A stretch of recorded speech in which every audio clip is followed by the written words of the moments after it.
Now the serpent was more subtil than any beast of the field which the Lord God had made. And he said unto the woman, Yea, hath God said, Ye shall not eat of every tree of the garden? And the woman said unto the serpent, We may eat of the fruit of the trees of the garden.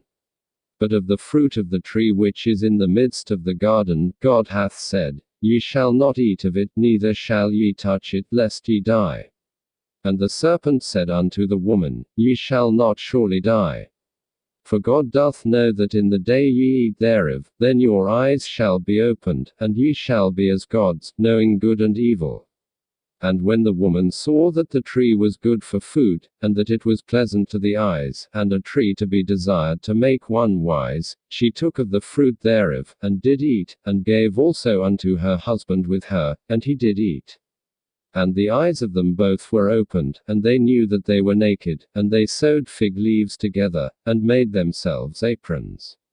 And they heard the voice of the Lord God walking in the garden in the cool of the day, and Adam and his wife hid themselves from the presence of the Lord God amongst the trees of the garden. And the Lord God called unto Adam, and said unto him, Where art thou? And he said, I heard thy voice in the garden, and I was afraid, because I was naked, and I hid myself. And he said, Who told thee that thou wast naked? Hast thou eaten of the tree, whereof I commanded thee that thou shouldest not eat? And the man said, The woman whom thou gavest to be with me, she gave me of the tree, and I did eat. And the Lord God said unto the woman, What is this that thou hast done? And the woman said, The serpent beguiled me, and I did eat.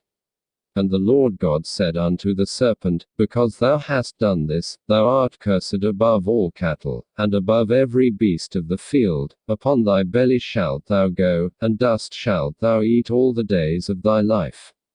And I will put enmity between thee and the woman, and between thy seed and her seed. It shall bruise thy head, and thou shalt bruise his heel. Unto the woman he said, I will greatly multiply thy sorrow and thy conception. In sorrow thou shalt bring forth children, and thy desire shall be to thy husband, and he shall rule over thee.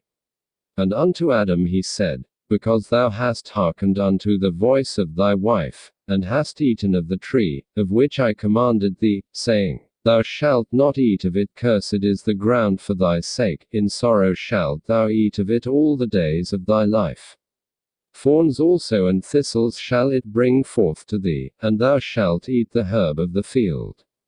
In the sweat of thy face shalt thou eat bread, till thou return unto the ground, for out of it wast thou taken, for dust thou art, and unto dust shalt thou return. And Adam called his wife's name Eve, because she was the mother of all living. Unto Adam also and to his wife did the Lord God make coats of skins, and clothed them. And the Lord God said, Behold, the man is become as one of us, to know good and evil, and now, lest he put forth his hand, and take also of the tree of life, and eat, and live forever.